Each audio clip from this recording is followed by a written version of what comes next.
So, you've done it. You've worked hard, you've saved like crazy, and you've hit that magic number for financial independence.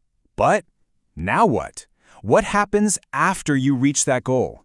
Today, we're talking about how to build a financial fortress around your hard-earned portfolio so that it can last a lifetime. Okay, so you've made it to the top of the mountain. You've reached financial independence. But the journey, well, it's not really over, is it? Now the real challenge begins, making that money last for decades. 30, 40, maybe even 50 years. How on earth do you protect your portfolio from all the ups and downs the market's going to throw at you? All right, before we dive in, just a quick but super important heads up. This is all for educational purposes. It is not financial advice. You should always chat with a qualified pro about your own situation. Okay, let's get into it.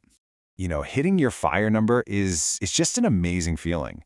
But it also means you've got to completely switch your mindset. The game isn't just about growing your wealth anymore. That was the accumulation phase.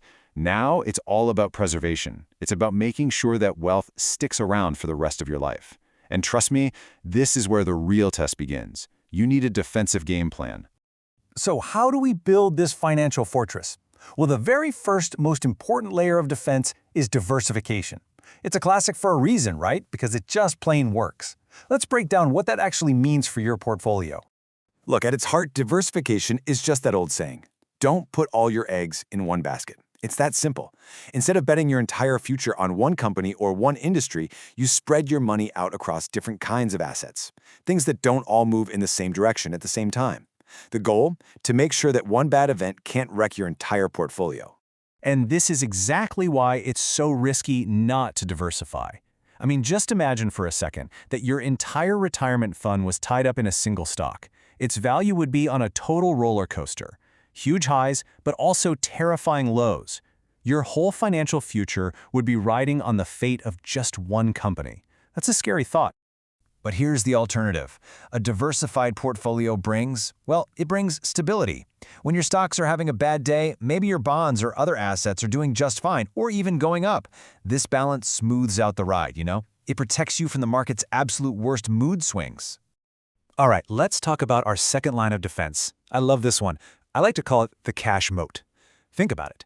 Just like a moat protects a castle, this cash buffer protects your investments from the biggest enemy in a downturn, which is being forced to sell when prices are at rock bottom. So, what is it? A cash buffer is just a pool of cash, sitting separately, totally safe from any market craziness. Its job isn't to make you more money, its job is to be a shield. It's there to cover your living expenses when the market is tanking. Okay, so how much cash are we talking about? Well, a good rule of thumb is to have about 1 to 3 years worth of your essential living expenses set aside in cash or something super safe and easy to get to. This gives your main investment portfolio a massive cushion, a real chance to recover from a downturn without you having to touch it. And this is the absolute key. When the market inevitably crashes, you don't have to panic. You don't have to sell your stocks when they're down 30% just to buy groceries. Nope. You just live off your cash moat and you give your investments the time they need to bounce back. Honestly, this one tactic can make or break an early retirement. Okay, on to our third layer of defense. This one is all about being smart with how you take money out of your portfolio. It's not just what you own, it's how you spend it. We call this strategic spending, and it has a few really important parts. A lot of people think about retirement income as a fixed thing, right? Like, I'm going to take out $40,000 every single year come what may. But a much, much smarter way to do it is to be flexible. You adapt your spending based on what the market is actually doing. So what does that look like in the real world? It's pretty simple, actually. In years when the market is down, you just tighten your belt a bit. You withdraw less. Maybe you put off that big trip for a year. This gives your portfolio a chance to breathe and recover. And then, in the good years, when the market is soaring, you can afford to spend a little extra. It's all about being in sync with your investments. But this whole strategic thing isn't just about how much you spend. It's also about what your portfolio is made of while you're spending from it. I mean, when you're young and in that accumulation phase, you can afford to take on more risk for higher growth. But as you get closer to FIRE, and especially when you're in it, you slowly and deliberately shift to safer things like bonds. The goal is to dial down the volatility and lock in what you've built. And of course, let's not forget the simplest, most powerful rule in the book: keep your expenses in check. The connection here is so direct, it's almost beautiful. The less you need to live on, the less you have to pull from your portfolio, and the less you pull out, the longer your money is going to last.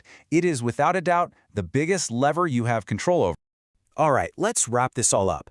Building a portfolio that can last for decades, it's not about finding some magic stock or trying to time the market perfectly.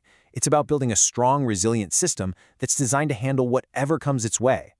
And, maybe the most important piece of the puzzle is your own mindset. The market will go up and it will go down. That's just what it does. It's normal. Your success really depends on your ability to stay disciplined, to stick to the plan you made when you were calm and rational, and to avoid making knee-jerk, emotional decisions when things get scary. If there's just one thing you remember from all of this, let it be this. Protecting your FIRE portfolio isn't really about getting rid of risk altogether. That's impossible.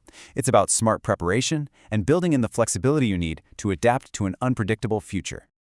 And that really leaves us with one last question. A question for you to think about. Take a hard look at your own strategy.